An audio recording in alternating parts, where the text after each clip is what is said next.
জয় শ্রীকৃষ্ণ বন্ধুরা, গল্পকাহিনী চ্যানেলে আপনাদের স্বাগত জানাই। আজ এই ভিডিওতে আমি আপনাদের জন্য ভগবান শ্রীকৃষ্ণ ও তার একনিষ্ঠ ভক্তের এক অতুলনীয় কাহিনী বলতে চলেছি।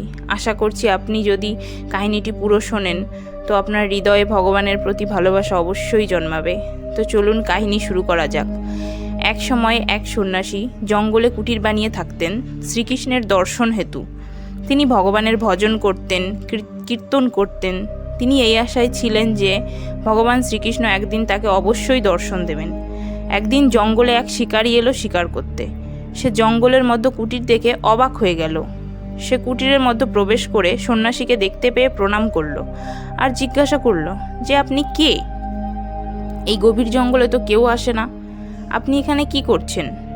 সন্ন্যাসী ভাবলেন, আমি যদি একে বলি যে আমি ভগবান শ্রীকৃষ্ণের অপেক্ষায় আছি, কবে তার দর্শন পাবো সেই জন্য, তাহলে তো এ কিছুই বুঝবে না।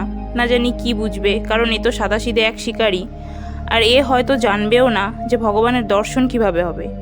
সন্ন্যাসী অন্য উপায় ভাবলেন যে আমি একে ওর ভাষাতেই বোঝাবো। তারপর সন্ন্যাসী বললেন শিকারীকে, ভাই, তার আগে বলো তুমি কে, আর এখানে কেন এসেছো? তারপর শিকারী বলল, আমি তো একজন শিকারী, জঙ্গলে শিকার করতে এসেছি। সন্ন্যাসী তখনই তার মতো করে বলল, আমিও একজন শিকারী, আর আমিও এখানে শিকার করতে এসেছি। তখন শিকারী বলল, আচ্ছা সন্ন্যাসী ঠাকুর, আপনি বলুন আপনার শিকার দেখতে কেমন? আপনার শিকারের নাম কি? হতে পারে আমি আপনাকে সাহায্যও করতে পারি। সন্ন্যাসী ভাবলেন, একে কি করে বলি যে আমার শিকার কে, কিন্তু এ যখন জিজ্ঞাসা করেছে বলতে তো হবেই। এটা ভেবে সন্ন্যাসী বললেন, আমার শিকারের নাম হলো কৃষ্ণমৃগ।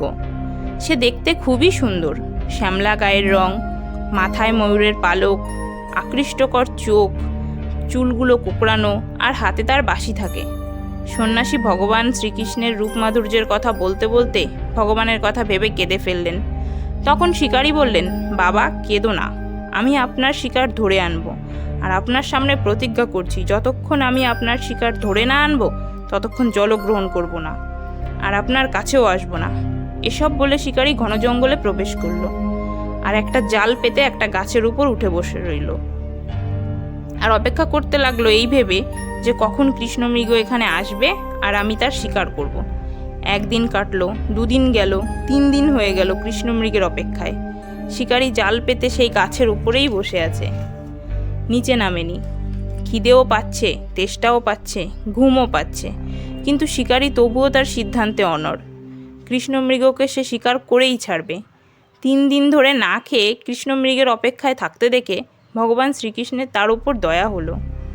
ভগবান শ্রীকৃষ্ণ ভাবলেন যে এ আমার অপেক্ষায় 3 দিন ধরে গাছের ওপর না ঘুমিয়ে না খেয়ে বসে।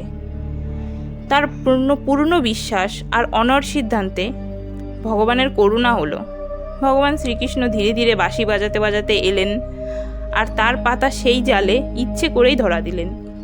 যেই শিকারী গাছের ওপর থেকে বুঝতে পারল যে পাতা জালের ফাঁদে শিকার ফেসেছে, তখনই দেখল ভগবানকে, যে সন্ন্যাসী ঠাকুর তার শিকারের যেমন বর্ণনা দিয়েছিলেন এনাকে ঠিক তেমনই দেখতে।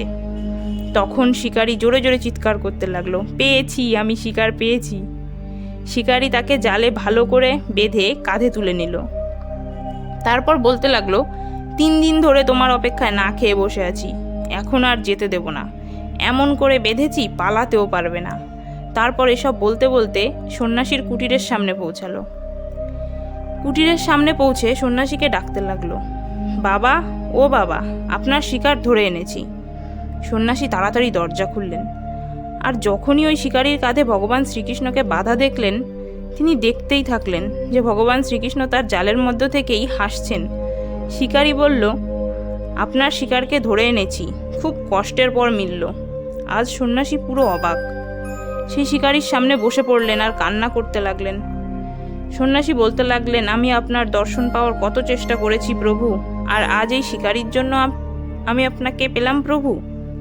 ভগবান বললেন, সন্ন্যাসী, তুমি চিন্তা করো না, এই শিকারীর ভালোবাসাও কম নয়, এর বিশ্বাস ভাবও খুব বেশি, এর বিশ্বাস তোমার থেকেও বেশি।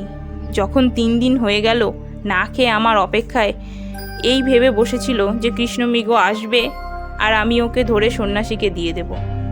আমি তো আমার ভক্তের অধীন। সন্ন্যাসী, আর একটা কথাও বলি, তোমার ভক্তিও কিছু কম নয়। তোমার দর্শনেই শিকারি পেয়েছে, তাই আমি ওর কাছে 3 দিনেই ধরা দিলাম। সন্ন্যাসী দর্শন করেছে বলেও আমি 3 দিনে আমাকে পেয়েছে। ভগবান শ্রীকৃষ্ণ সন্ন্যাসীকে আশীর্বাদ করে অন্তর্ধান হয়ে গেলেন। একবার ভালোবেসে বলুন জয় শ্রীকৃষ্ণ। বন্ধুরা, ভগবান শ্রীকৃষ্ণ এমন কৃপা করেন, এরকম অনেক লীলা করতে থাকেন। ভগবান কৃষ্ণ বঙ্কিবিহারী এখনও বৃন্দাবনে বা যেখানেই তার ভক্ত থাকে তাদের সাথে এমন লীলা করতে থাকেন। ভগবান শ্রীকৃষ্ণের ওপর পূর্ণ আস্থা রাখলে তিনি তার ভক্তের কাছে নিজেই ধরা দেন। তো বন্ধুরা, আশা করছি কাহিনী আপনাদের ভালো লেগেছে। ভালো লাগলে ভিডিওটি লাইক করুন, বন্ধুদের সাথে শেয়ার করুন আর চ্যানেলটি সাবস্ক্রাইব করুন। ভালো থাকবেন, সুস্থ থাকবেন। জয় শ্রীকৃষ্ণ।